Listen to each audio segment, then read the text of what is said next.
Ready to explore and reveal? Dive into today's question and uncover the answers together. To troubleshoot a TracFone that won't turn on, first, ensure the battery is charged by connecting it to a power source. If the charging icon doesn't appear, try a different charger or outlet.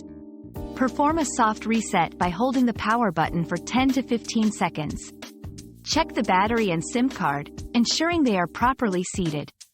If the phone still doesn't turn on, remove any external SD card and try again.